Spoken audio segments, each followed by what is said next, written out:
Why can't adults whine?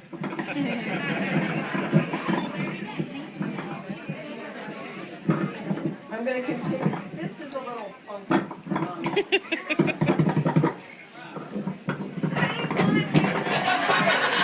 Why can't we do that? I don't like it. Yeah. I seriously, why can't we do what children do? Why do we have to go? I'm really having a problem with the microphone. Please have it. You know, why can't we go? The microphone's not working. She's being funny. All right. Wow. Magazines. Wow. Under you. I could pull up a couple of these and ask some questions, but I won't. Hello, everybody. I'm going to talk really loudly. So forgive my, microphones are a little funky because it makes me feel like that I'm just like, so you have to be a little quiet. Can you hear me basically? Yes. I bet, can the people in the back of this store hear me? They just saying. Yeah. So, thank you for coming. I'm very excited. I was just talking backstage. Like I'm in the theater. I was just talking in the stock room. I know my book lingo.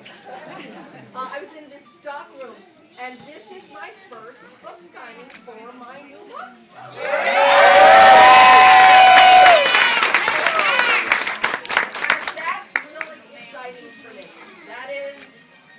With all of the promotion that I do, all the TV shows that I do, with the years it takes to make a book, this is why I write books. Actually, not for the Halloween fan back there with his hat.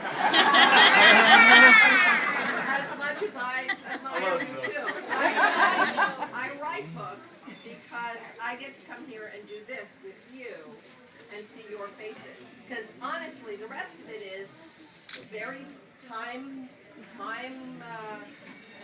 consuming, painstaking process. You have no idea how much work goes into the production of one children's book.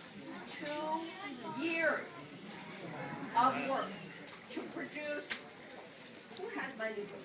May I borrow yours? What's your name? This is Olivia's book. And I will sign it to Olivia in a matter of moments. But this, I know David, not David Letterman, he's the one who doesn't like me.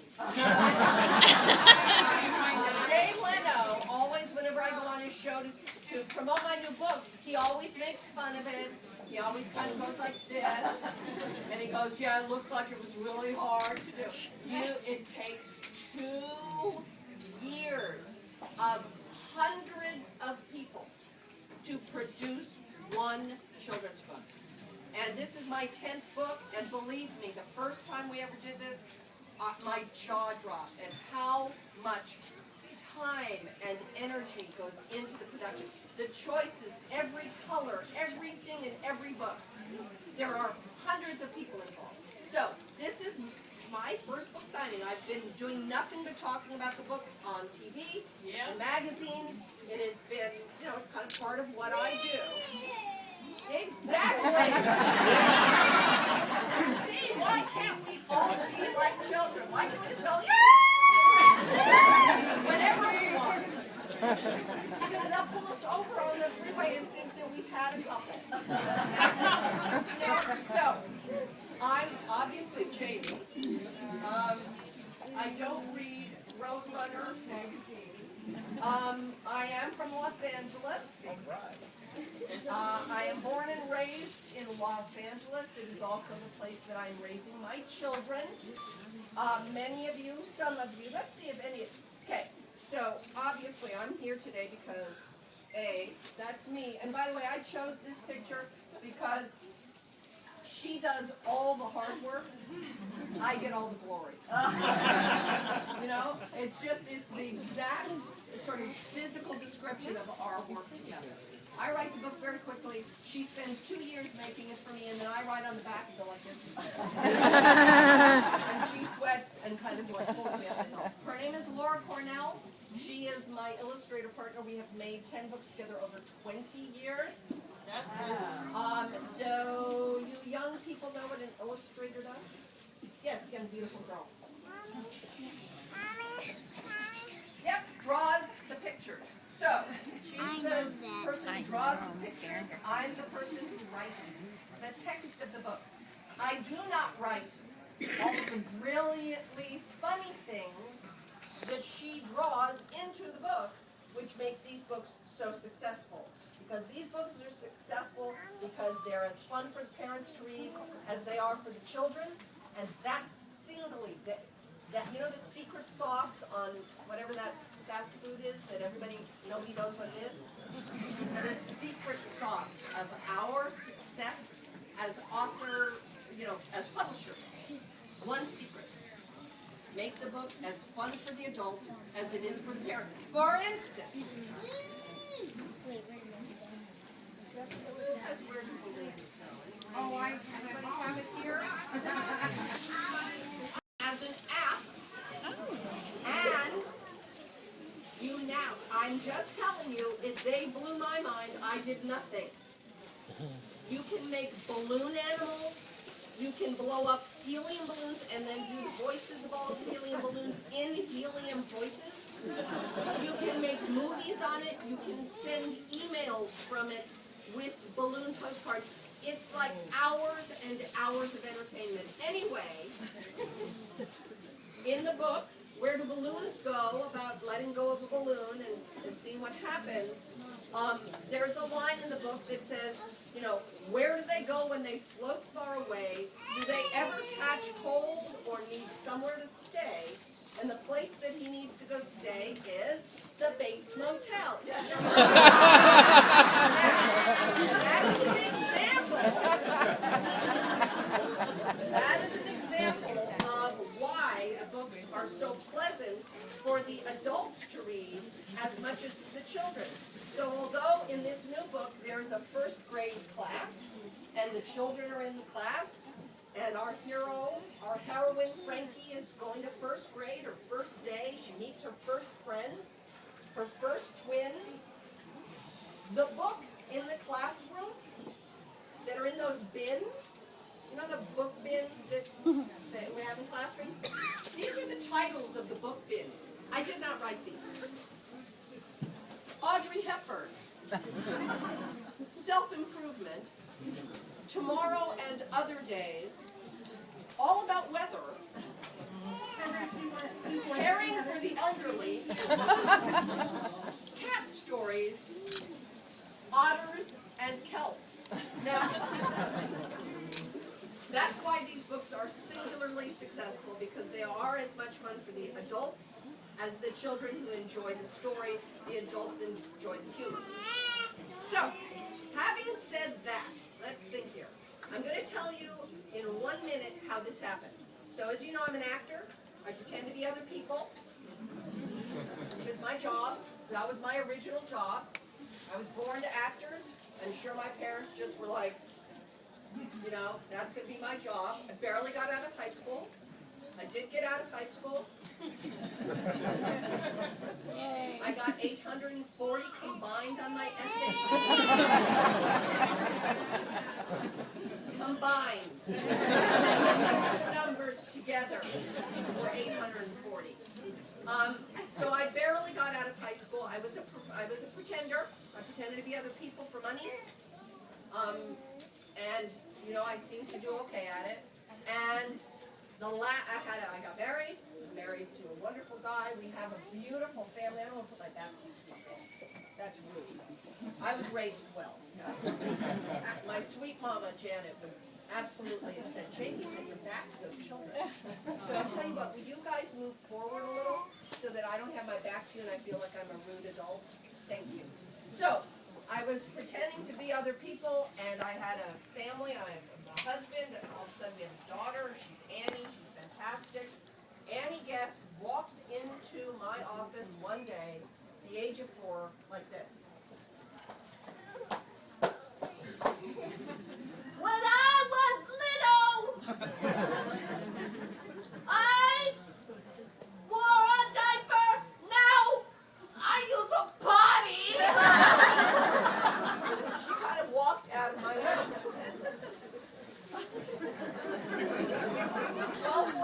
South Camden Drive, Beverly Hills. It's a big old Spanish house. Sitting upstairs in my office. That's what happened. I sat there. I kind of was stunned. And then I wrote down on a pad on my desk, when I was little, a 4-year-old's memoir of her youth.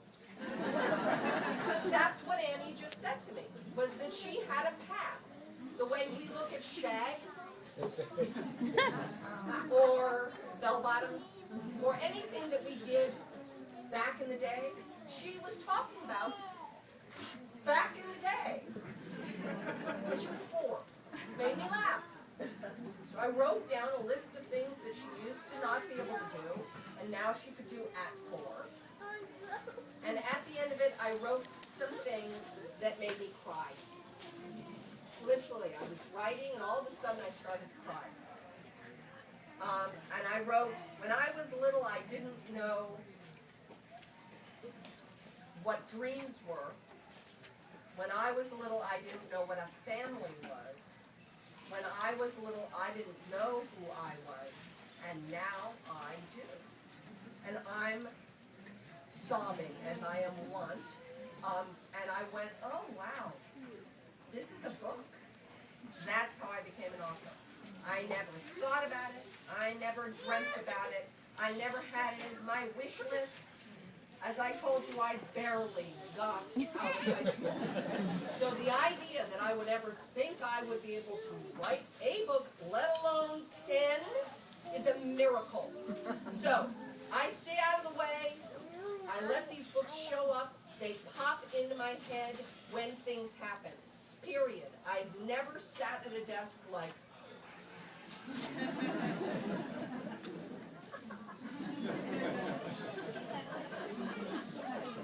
nothing.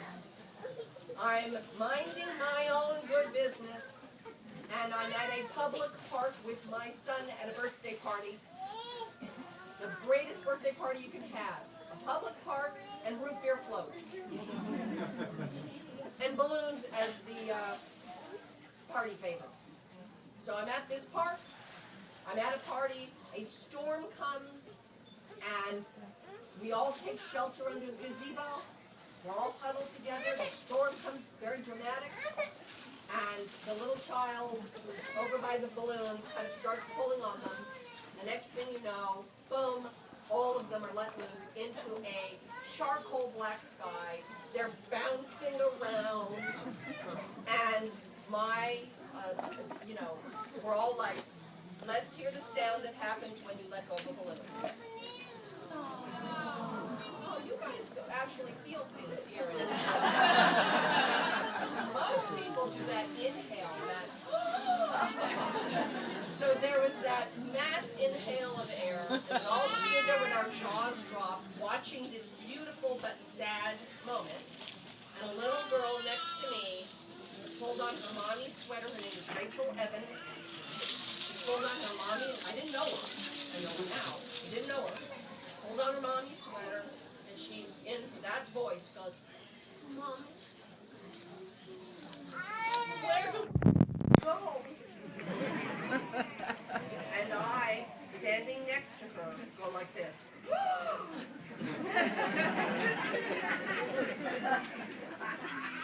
And I picked up my son. We didn't even know the people whose birthday, but we were like friends of a friend. You know what I mean? They were like, "Come on, we're going to a birthday party." It's like, okay. So I picked up my son, about that size, and I carefully put him in the car seat. By the way, who designed car seats for children? I don't think it was a woman. It was. Amen.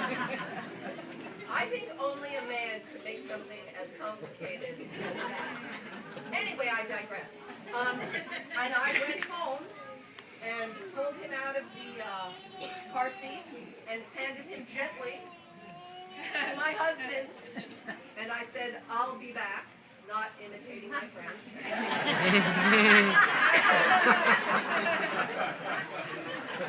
And I walked into my room, I laid down, and I wrote the book, Where Do Balloons Go? That's what happens. So I have no intellectual conceit here. I am not going to tell you that I plan it and think it and correct. I stay out of the way, and boom, it hits me, and I write it down, and that's how I make books. Period. End of story, including this last book. So, that's how I have become a writer. Period. There's nothing else about it. It was by accident, and every book has happened by accident, even though I've now made a book every 2 years for the last 20. Crazy! Okay, so, here's what I'm going to do. I still have your book. Do you mind if I keep it for 10 seconds? Okay, young people, do me a favor. You 5 move that way and turn around face me. No, go that way. Go right in the middle. There you go. There is that way there. Hello. All right, so this book, my brave year of firsts, was born in the same place, the same town where the park was. It was 3 summers ago. I was in a coffee shop that is run by like a guy who looks like you with a baseball hat. I mean, he's like great looking, young, probably rides a motorcycle. Maybe. Except if your wife's here and you're not supposed to have a motorcycle. Sorry, I busted you. Anyway, you know, he's kind of like a motorcycle riding cool guy, owns this great coffee shop, incredibly successful, as hard a worker as I've ever met in my life. Busses every table himself. He's like an entrepreneur. Anyway, he has this beautiful family and a little girl named Frankie. And so I had said to him, as I do when we go in, we sit down, we get coffee, and my daughter and son were with me, blah, blah, blah. And I said, so, how's Frankie? And he said, oh, she has had an amazing summer of firsts.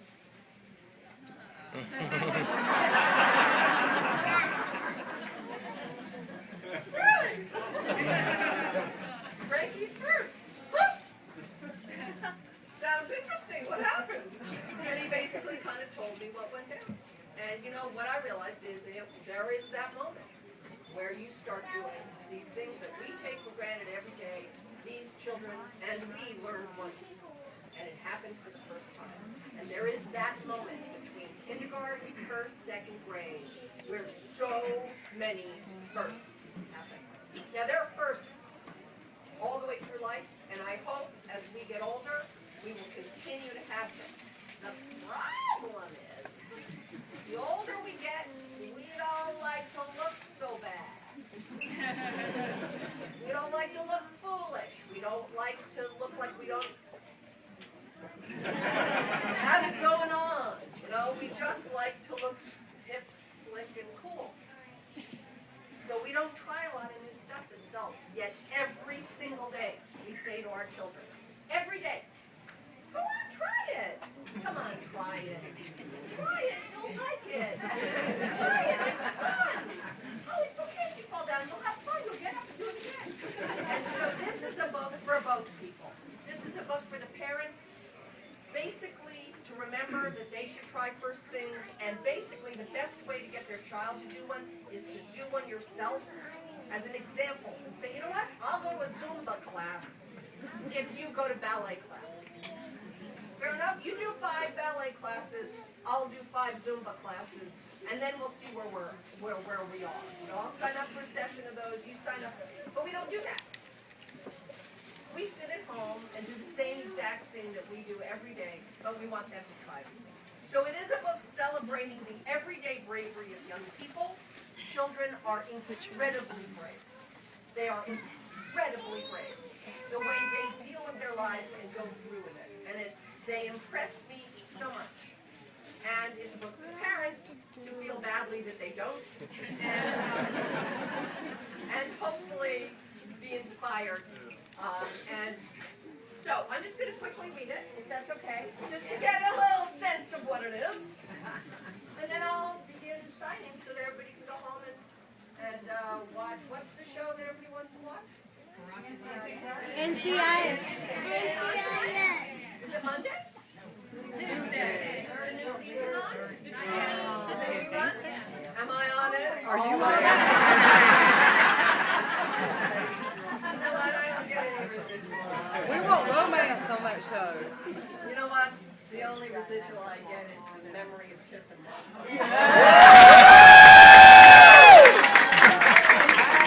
I'd like that residual.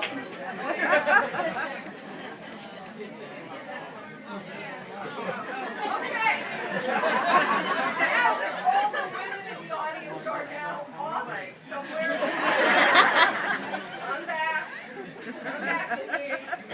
All of a sudden, everyone in the audience is looking at me like this.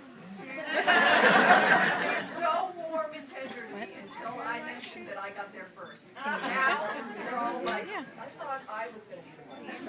Okay, so, the book is called My Brave Year of Firsts, Tries, Sighs, and High Fives.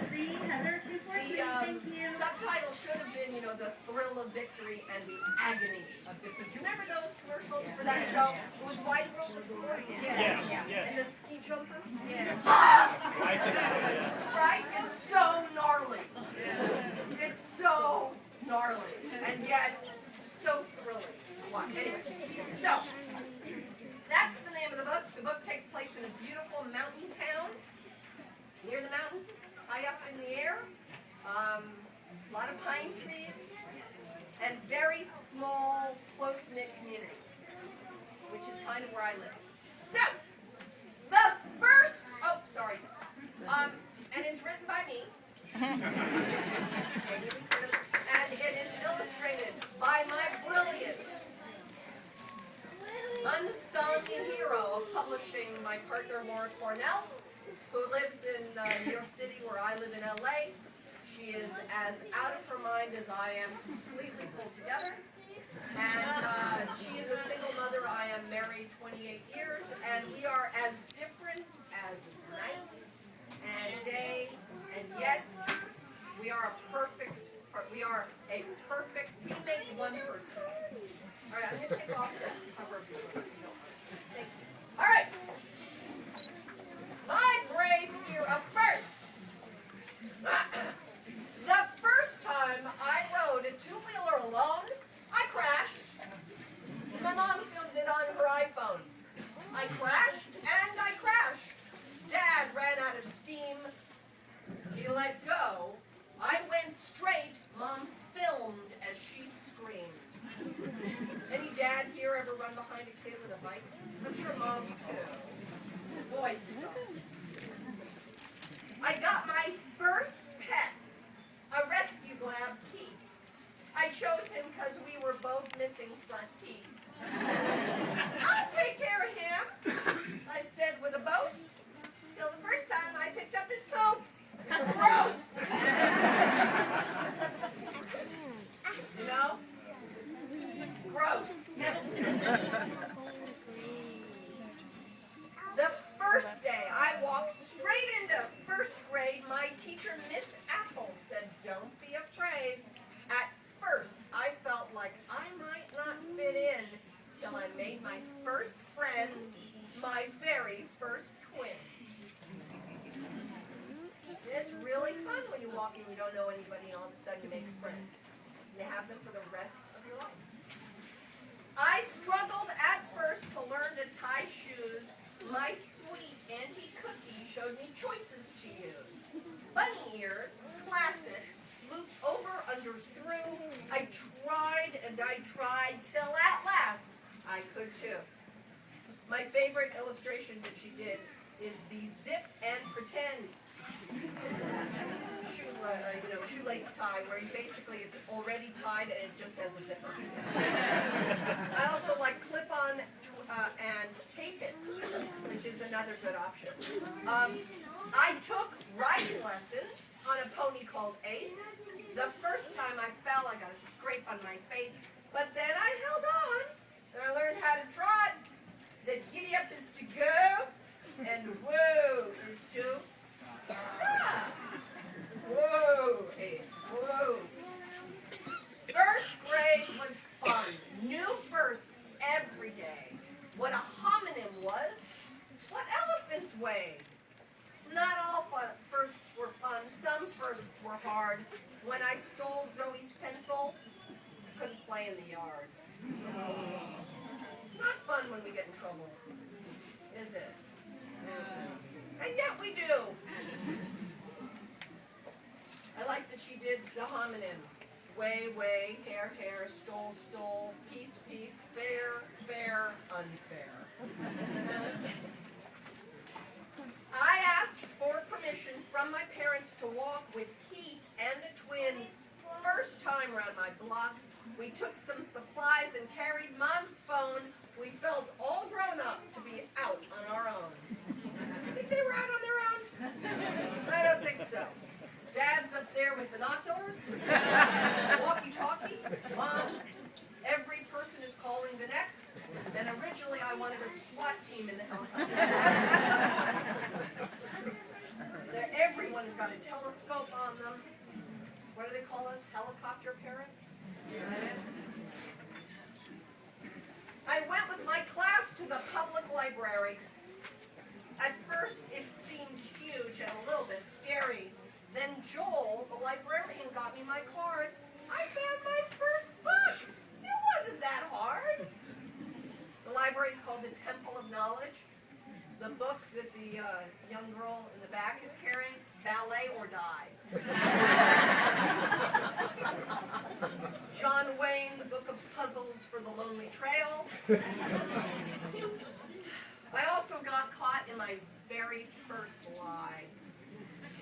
My parents were cross. I started to cry. I learned a first lesson that to stand up and say that I did something wrong starts to make it okay. For the very first time I worked with my father at his restaurant, I would not be a bother. I put out the hot sauce that makes your ears steam. As a waitress, I was a real part of his team. Frankie's working at the thing. She's pouring hot sauce into everybody's food. And then on the chalkboard, you know, where they write the pithy quotes or the pithy questions, Laura concocted the question, whatever happened to Jell-O? Remember when Jell-O was dessert? When it was like, oh my goodness, we get Jell-O! Doesn't happen much in my house anymore. It's like, what's that, Mom? It's Jell-O.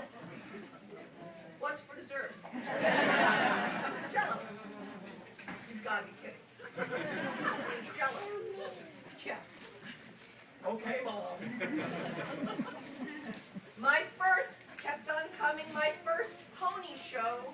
My first tummy flu that made me have to go and go. My first big girl heels that made me feel tall. My first ballet class. My first game of t-ball. A fabulous first, my triathlon medal.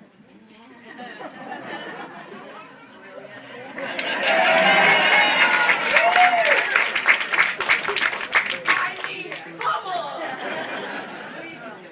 Come on! It's like LL Cool J. A fabulous first, my triathlon medal for my age and group, a swim, run, and pedal. I raced against time. It was quite a test. While some tried to win, I just tried my best. I got my first case of the giggles in school when the boy 2 seats over from me started to drool. Then the milk I was drinking came out of my nose and very red from my head to my toe. I wanted to learn to make a rope skip, but for all of my tries, I just learned to trip.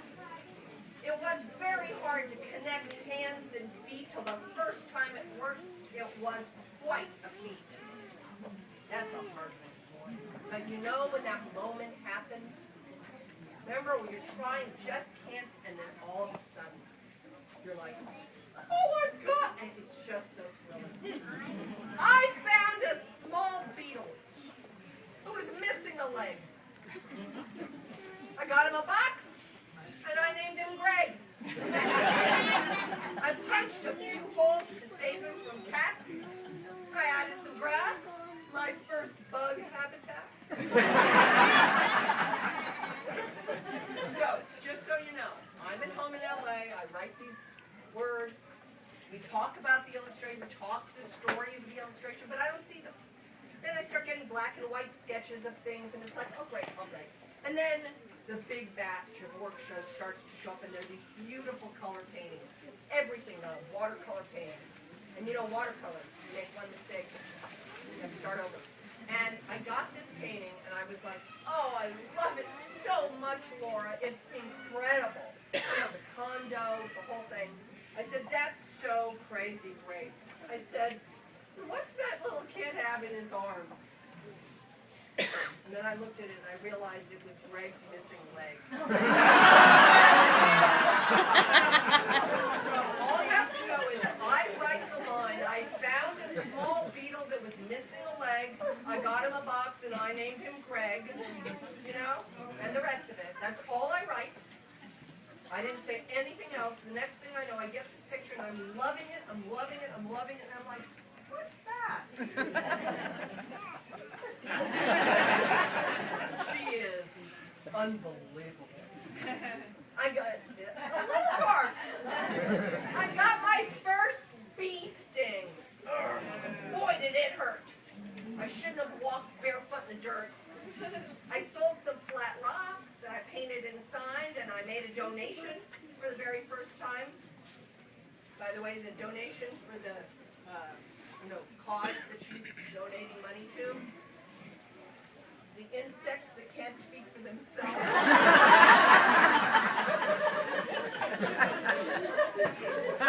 I tried for the first time to taste my mom's truffles that apparently come from when pigs use their snuffles. She put them in pasta with broccoli stems. Try it, she said, but I'll never like them. At the end of the summer, I tubed on my own. I skipped on the water like a skipping stone. And after the s'mores, we camped by the lake. Oh, sorry. Let me go back. At the end of the summer, I tubed on my own. I bounced on the water like a skipping stone. The lake was all glassy, smooth, dark, and cold. And I held on and signaled, just like I was told. And after the s'mores, we camped by the lake. My very first tent that my dad let me stay, all cozy and warm in my bag with a pad. I thought about all of the fun firsts I had. And I climbed the big rock. I was old enough now. My dad showed me step by step so I'd know how. I looked down at the lake. I jumped out without fear. When I came up and smiled, the entire lake cheered. Some firsts just happen. Some come when I try. Some firsts make me smile. Some firsts make me cry. But I knew at that moment, though I've known all along, that first things first happen if I'm brave, true, and strong.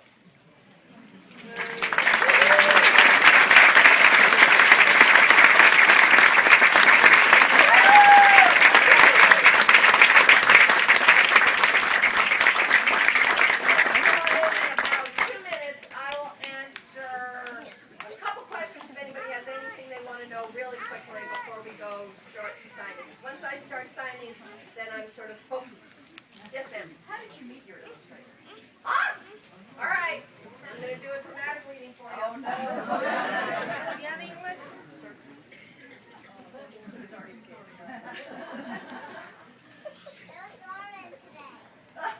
It was what? It was stormy today?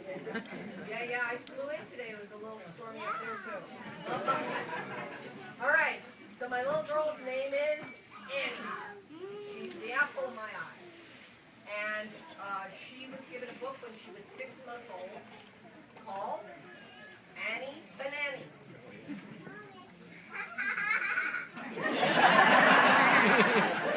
Which you would give to a girl named Annie.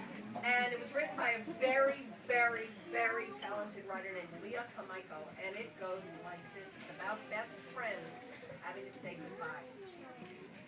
Annie my best friend, said we'd be friends till the end, made me wash my face in mud, signed my name in cockroach blood, tied my brother into the trees, made me tickle bumblebees, said that we would always play. Now Annie Banani's going away. Annie Banani wouldn't be Annie Banani if it weren't for me. Annie Banani wouldn't be Annie Banani if it weren't for me. She was Anne from outer space. I scrubbed the freckles off her face, made her grow a half-inch taller, shrunk her ears, made both feet smaller, brought her out for all to see. Princess Annie Banani. Annie Banani, do you think it's good leaving your old neighborhood? Who will feed your porcupine? Who will swing from your clothesline? How can you just go away? What about my 6th birthday? Annie Banani, don't you cry. Even best friends have to say goodbye. Make some new friends. Try to write, but remember when you're in bed at night that you will never, ever, ever find a friend who's half as clever. No, you'll never, ever find someone who's as sweet and kind. No, you'll never, ever, ever, never, never, ever, ever find another friend like me. Will you? Okay, that book I read to my daughter 1,000 times if I read it once. I'm telling you, I read that book every day. That book was illustrated by Laura Cornell. So when I wrote my first book, I knew who I wanted because she looks at the world the way I do. Weird, twisted, off-kilter, nothing matches. I was one of those people, you know, the little golden books, where there's cherubic blonde children, where they're in pinafores, right? Look at me. So I loved the fact that she made people look like people. And so anyway, that's how I met and worked with her. That book, yes ma'am. I was gonna ask, what are your favorite memories from your movie career? Movies. You know, movies are weird. You're away from your family, you feel very badly. So basically, I felt badly for 25 years. Because you just feel bad. Because you're often away from your family, and it's very hard on your family. You know, one day before my 35th birthday, I hung under a helicopter 350 feet above the water for a very long time. And you know, there was a moment where I'm floating in the air on a wire, and you know, I was kind of floating over this beautiful Florida Keys water, and there were manatees in the water. And I remember thinking, remember this. This is not going to ever happen. And you know, I remember, and it was a long time. It was like a half an hour to get one shot. We had to fly pre-rigged over to the bridge, then do a bunch of takes on the bridge, and then fly back to the base camp. And literally, you're on a wire, and you're just under a helicopter in front of you. So that was probably the highest moment of my life. A young woman right there in the blue sweater, and then a one kid, and then I'll be done. Yes, ma'am. Are you going to be in any more NCIS episodes? Oh, look at her going up our You know what? I don't know. And I wouldn't believe me. There are no cameras here. I would tell you if I knew. I actually don't know. You know, that's a show that group, very tight-knit. And you know, you don't throw an interloper in there very often.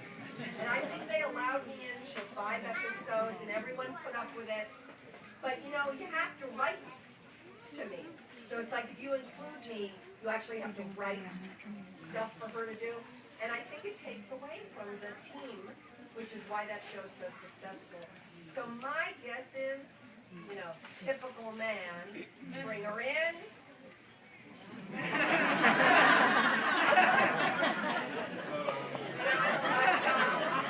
But the way that I was not good, you know what I'm saying?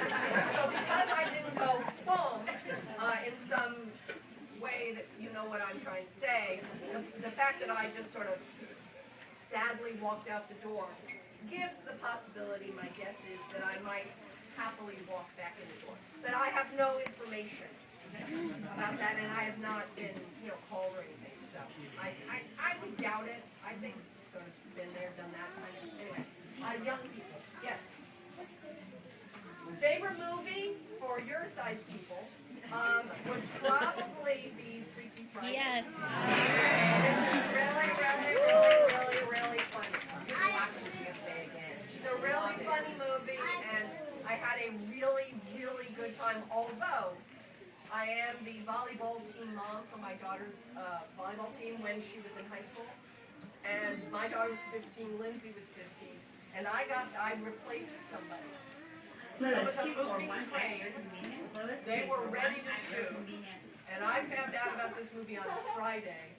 I met these people Saturday, I had my hair dyed red Sunday, and I was shooting Monday, and I was in the middle of my daughter's volleyball season, and I'm the team mom. And so it was a incredible labyrinth of trying to figure out how I could continue to be doing that stuff and still trying to pretend to be two people at the same time. It's all crazy! But it was unbelievably fun, and I loved it. Yes? Yes, I loved filming Freaky Friday, and I think it maybe was the most fun I ever had because basically I got to go like this all the time. All right. Oh, so many sweet.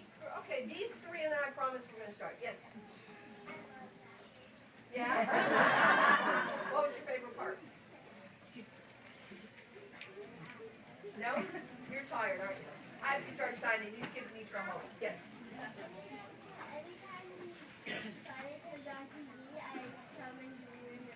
Oh, you do? Yeah, when we slam into each other, it actually hurt. I'm just letting you know that. Although there are stunt people involved, and although, yes. I was in Beverly Hills, Chihuahua. I played Auntie Viv, and then, much to my chagrin and dismay, the Walt Disney Company, that has more money than God, decided, I see her, I'm all over it, Dad. I love Dad. There's this beautiful little girl raising her hand like for me to call her, which I'm going to end it with her. But her dad or brother is in the back way like this. It's awesome. Anyway, they're making a sequel. I called them up. I said, hey, I heard you're making a sequel, a direct-to-video sequel. And they're like, yeah. And I'm like, and Auntie Viv is apparently like throwing a wedding for Poppy and Chloe. Yeah. and you're not calling for me to reprise the part for Benjamin? Well, no, we have no money. I said, look, guys. I'm a big girl. I would like to honor the fans of the movie and be that woman. I understand it's not a big budget, blah, blah, blah. I swear they were going to say to me, we'll give you $5. I swear. It was so little that it really at that point was like, oh, you've got to be kidding me. You're telling me you want me to pay me $5. And it just made me mad. Because, I mean, I was, you know me, look at me. I mean, I'm hardly going to hold these people like, you got to pay me a lot of money. I mean, it was crazy. And anyway, so they didn't put me in that room. Boo! Boo! Yes! Beautiful! You! Bring it! We're going to finish with you. What's up? What's your favorite color? My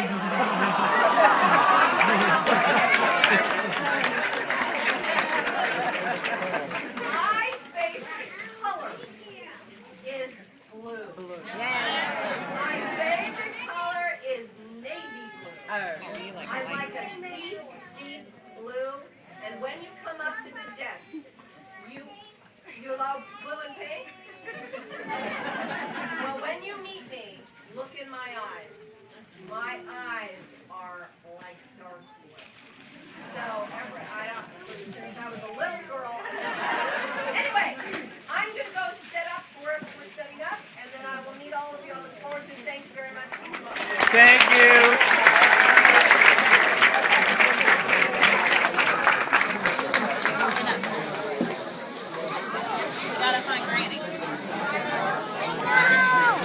Oh, man.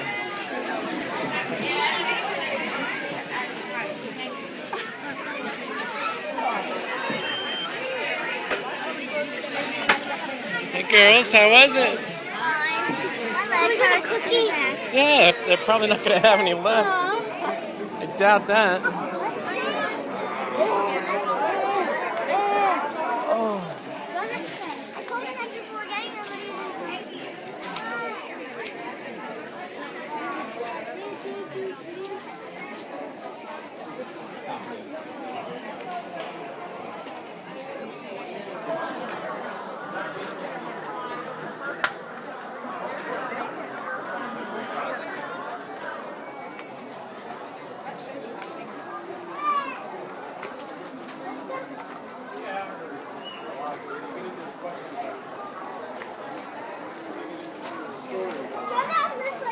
No, this way. This way, Lauren.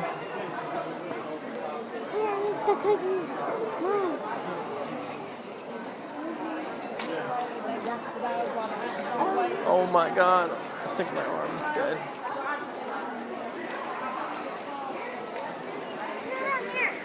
No. Where are you going? It's not even there. Why do you keep saying to go there? It's right here. Girls. Lauren Amar, tell me what you thought about it. Was it fun? What? Come on. Lauren, get me one. Because I can't hold it right now. Okay, well, get me one and get a drink.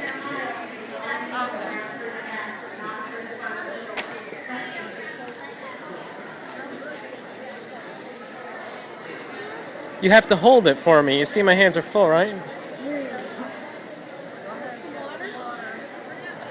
Lauren, you have to grab it and then move along. Get one for me. Get one for me. Yeah.